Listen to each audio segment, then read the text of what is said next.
Assalamualaikum warahmatullahi ta'ala wabarakatuh.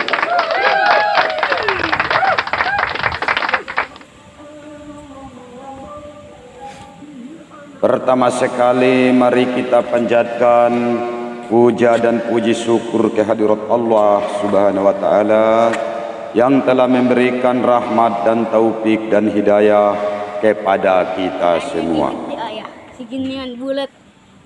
Dan kita tidak lupa mengucapkan selawat dan salam kepada Nabi kita, Nabi besar Nabi Muhammad sallallahu alaihi wasallam. Karena syafaat beliaulah yang kita harapkan dari alam dunia ini sampai alam akhirat kelak nanti. Alhamdulillah, alhamdulillah ala kulli hal. La ilaha illallah subhanal ayyil wahab. Allahumma salli ala Sayyidina Muhammad wa ala ali Sayyidina Muhammad. Amma ba'du. Mari kita masuk ke kajian untuk membersihkan dan mensucikan diri. Karena yang mengotori jiwa manusia setiap waktu dan kesempatan yang diperbuat oleh diri sendiri tanpa kita sadari. Semua itu merupakan hijab dan dinding yang membatasi diri dengan Tuhan. Sifat-sifat itu berasal dari hati manusia. Sifat-sifat itu yang terpuji berasal dari hati yang bersih, dan sifat-sifat yang buruk berasal dari hati yang kotor. Kotoran-kotoran hati itu dapat dirasakan pada saat kita mengerjakan solat. Karena itu maka salah satu hikmah solat ialah mendidik seseorang menyadari kotoran-kotoran batinnya dari sifat-sifat yang buruk. Atas keadaan mana mendorong ia untuk mensucikannya. Salah satu contoh, seorang mukmin mengerti betul bahwa tujuan utama solat itu ialah semata-mata untuk mengingat kepada Allah Subhanahu wa taala. Tetapi kebanyakan orang dalam solat menyeleweng daripada tujuan itu. Sebegitu mulianya takbiratul ihram, ingatan telah membelok kepada duniawi pada masalah-masalah kegiatan hidup yang meliputi diri kita sendiri. Semakin banyak cabang usahanya, semakin banyak pula cabang ingatannya dan pikiran kita. Pada keadaan mana menjadi kurang ingatannya kepada Allah Subhanahu wa taala. Pengamatan dalam keadaan seperti inilah dapat dirasakan adanya kotoran-kotoran hati dan jiwa. Banyak atau sedikitnya kotoran hati itu dapat dirasakan banyak sedikitnya ingatan kepada Allah di dalam solat. Dan bila ingatan kepada Allah dalam solat tidak ada sama sekali, maka solat kita itu tidak sah. Biasanya kita mencoba menghilangkan ingatan keduniaan, menghilangkan pikiran yang lontang-lantung ke sana kemari, itu dengan memejamkan mata, tetapi dengan sekejap datang lagi, sehingga ingatan kita kepada Allah hilang lagi, disebabkan karena hati itu telah dikotori dengan keburukan hawa nafsu. Keadaan seperti ini dapat diumpamakan seperti ibaratkan lalat yang menggerumuni kotoran-kotoran pada suatu benda. Lalat itu kalau diusir terbang pergi, tetapi dengan sekejap datang kembali. Dia akan datang lagi kepada benda itu selama benda itu tidak dibersihkan dari kotoran-kotoran tersebut. Demikian pula lah halnya hati yang kotor itu. Kotoran hati itu ialah dari macam-macam maksiat yang kita perbuat oleh diri kita sendiri, yang membuat hati itu, yang membalut hati itu kotor. Pantas kalau ada orang yang berbuat jahat, yang berbuat kejahatan, dikatakan busuk hati. Kalau kita lalai membersihkan kotoran-kotoran hati itu, maka semakin lama semakin teballah kotoran-kotoran itu yang merupakan hijab dan dinding yang membatasi diri kita dengan Allah Subhanahu wa Ta'ala. Maka bila seorang solat tidak ada sama sekali ingat kepada Allah Subhanahu wa Ta'ala, maka solatnya itu tidak sah. Dan neraka wa'il yang paling sedih tempatnya nanti di akhirat kelak. Itulah perlunya mencuci, membersihkan hati untuk berbuat baik kepada manusia dan bertakwa kepada Allah Subhanahu wa Ta'ala. Mari kita masuk ke tata cara membersihkan jiwa dan hati. Tersikapnya lahir dan hijab yang membatasi diri dengan Tuhan ialah suci bersihnya diri dan jiwa dari segala kotoran-kotoran maksiat lahir dan maksiat batin. Menurut ahli tarikat, ada 4 dinding dan hijab yang membatasi diri dengan Tuhan. Tetapi ada 4 jalan pula yang dapat membuka dinding dan hijab untuk 4 dinding hijab itu yang harus ditempuh atas 4 tingkatan. Tingkat pertama, suci dari najis dan hadas. Yang kedua, dalam membersihkan diri dari najis maka seorang wajib beristinja dan bersuci dengan air atau tanah. Yang kedua, dalam mensucikan diri dari hadas besar, keluar air mani, seseorang wajib mandi, diistilahkan dalam syariah dinamakan mandi junub. Di dalam mensucikan diri dari hadas kecil, seorang wajib berwudu. Tegasnya, seseorang yang hendak menghubungkan diri dengan Tuhan wajib bersih badannya, bersih pakaiannya, bersih tempatnya, bersih jiwa, lahir dan batin. Sono biar ada orangnya. Mari kita masuk ke tingkat kedua. Pada pendengar rahimakumullah, saudara-saudariku dimanapun Anda berada, mensucikan diri dari dosa lahir. Ada 7 anggota badan yang membuat dosa lahir yang disebut maksiat, yaitu mulut yang biasanya berdusta atau ghibah, mata yang biasanya melihat yang baik dibikin melihat yang haram, telinga yang biasanya mendengar perkataan yang baik diberikan telinga kita mendengar cerita omong kosong, hidung yang biasanya mencium wangi-wangian maka diperbuat menimbulkan rasa benci, tangan yang biasanya untuk mencari nafkah yang halal dan barokah, tangan dipergunakan untuk merusak. Kaki yang biasanya digunakan berjalan untuk beramal ibadah ke masjid atau mencari nafkah, maka dibuatlah kaki untuk membawa kita maksiat.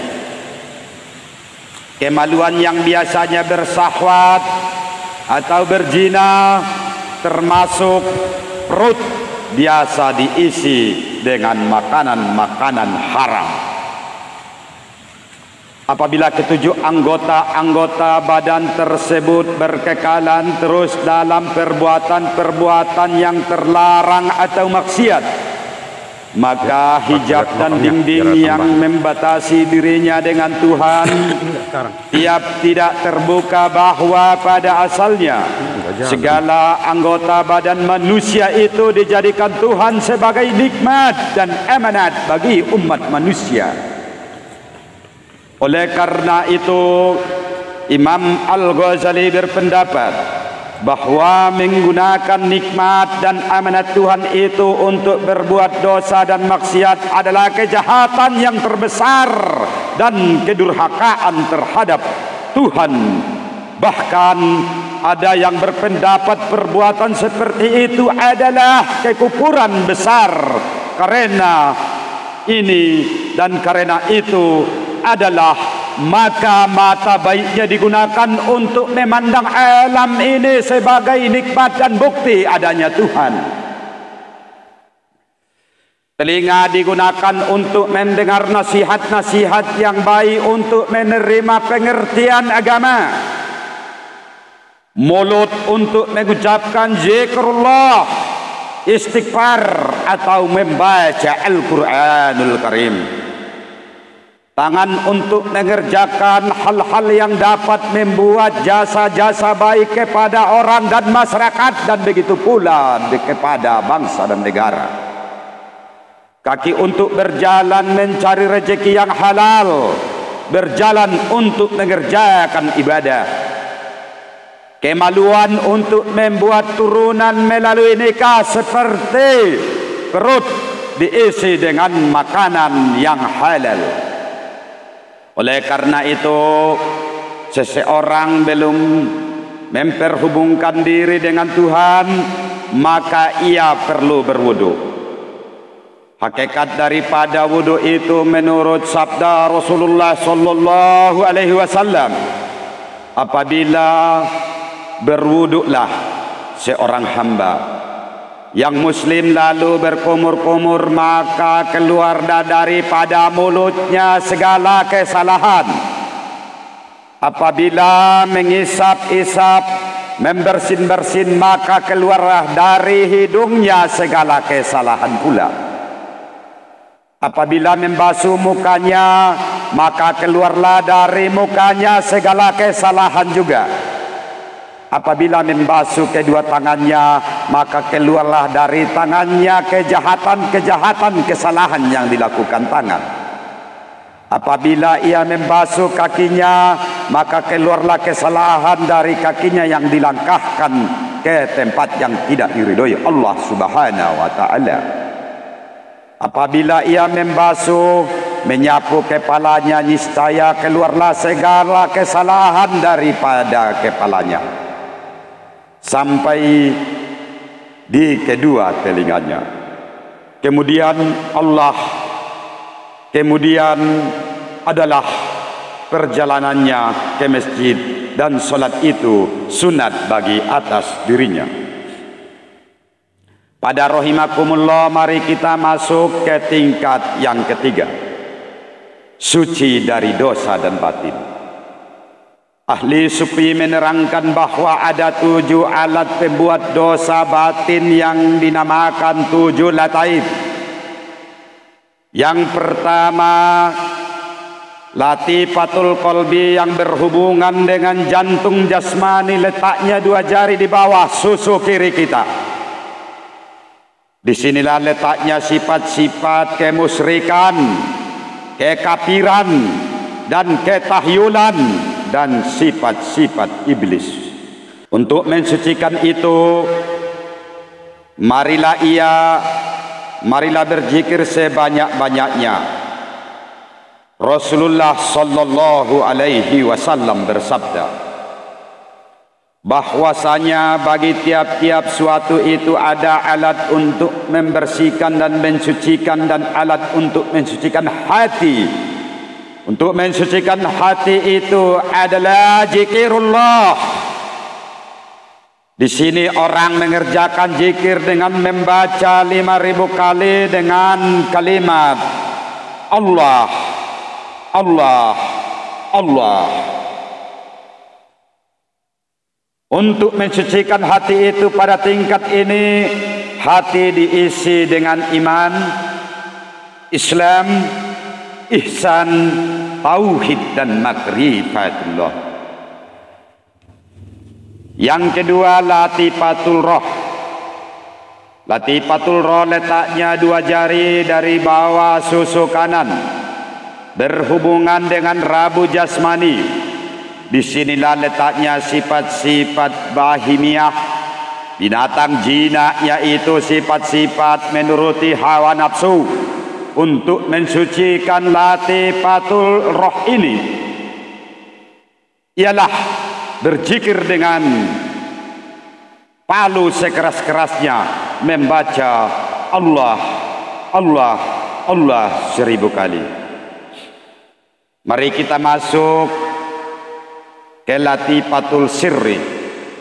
Latifatul sirri yang letaknya 2 jari di atas susu kiri kita. Disinilah letaknya sifat-sifat sabiyah, binatang buas, yaitu sifat zalim atau aniaya, sifat pemarah, pendendam. Untuk mensucikan itu dikerjakan zikir dengan membaca Allah, Allah, Allah 1000 kali. Sifat-sifat kejahatan dalam latifah sirri ini ialah sifat zalim, pemarah dan pendendam.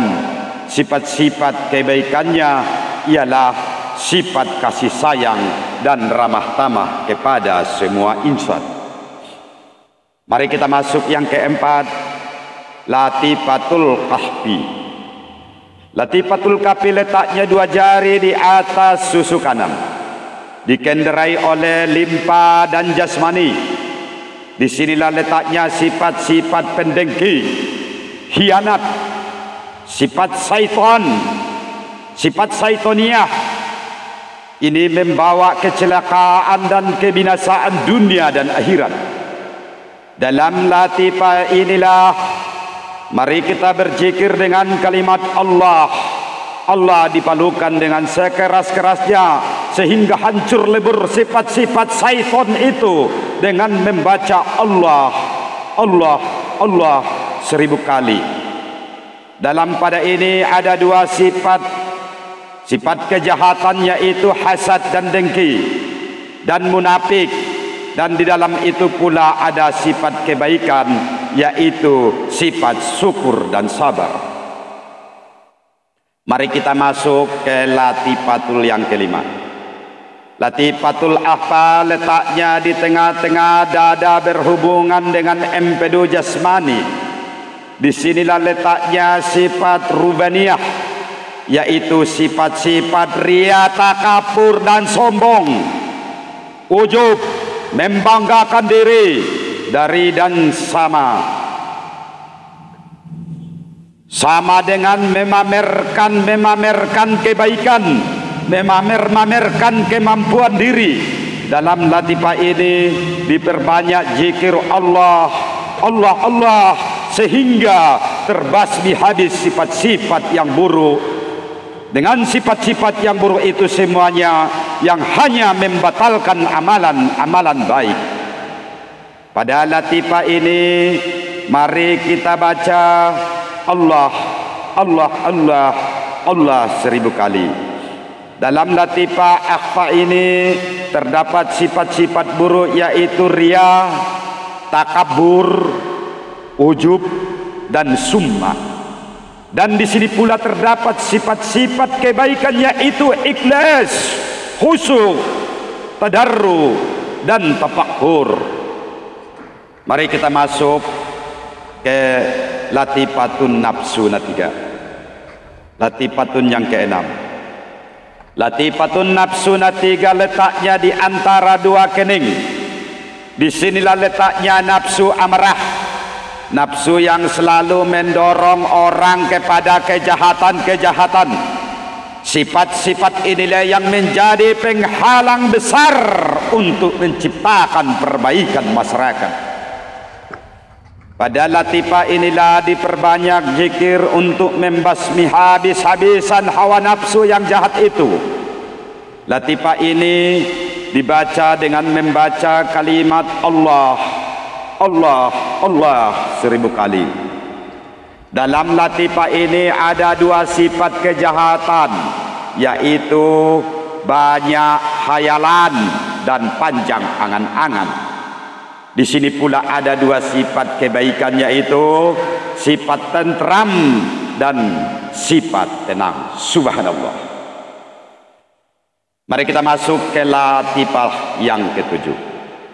Latifah kullu jasad, yaitu latifah yang mengendarai seluruh tubuh jasmani. Dalam latifah ini terletak sifat-sifat jahil dan gaflah, sifat-sifat kejahilan dan alfa.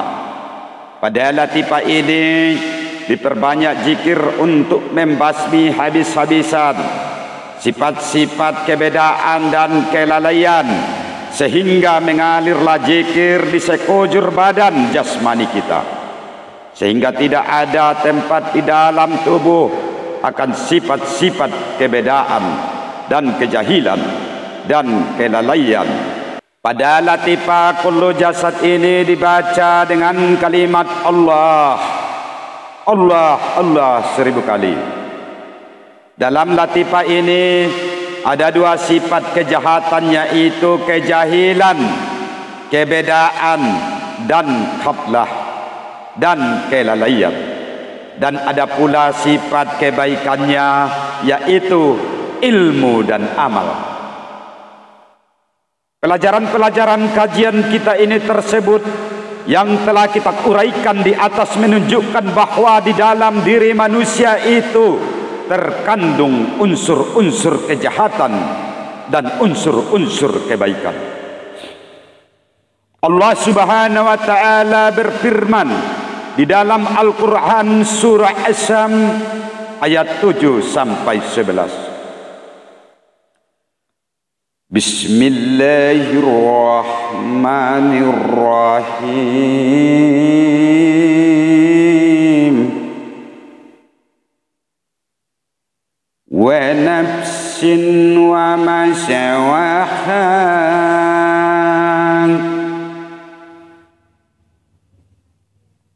fa'ahamaha fajawraha wa taqwaha qad aflaha man zakkaha wa qad khaba man dasyaha.